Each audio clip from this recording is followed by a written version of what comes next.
अच्छे दिन की हार्दिक शुभकामनाएं आप सभी को। आइए एक नजर अच्छे दिन की तरफ। कि कान्हे झोली हाथे कटोरा थमाई गईले, अच्छा दिन आई गईले हो। कान्हे झोली हाथे कटोरा थमाई गईले, अच्छा दिन आई गईले हो। आत्मनिर्भर भारत। बास छिलो बासवे से बेना बनाओ, अरे बेना बेची बेची आत्म निर्भर हो जाओ।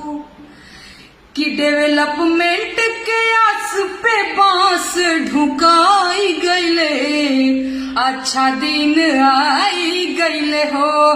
कान्हे झोली हाथे कटोरा थमाई गईले, अच्छा दिन आई गईले हो।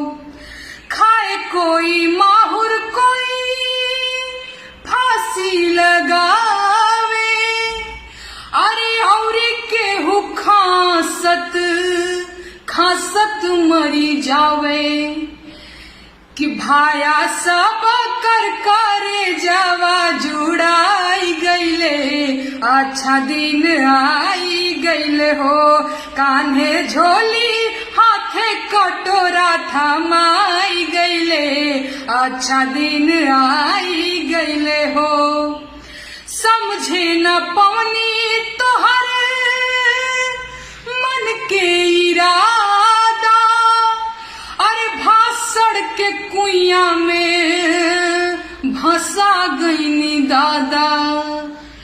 कि साहेब बन के बाहर रुपिया देखाई गईले, अच्छा दिन आई गईले हो।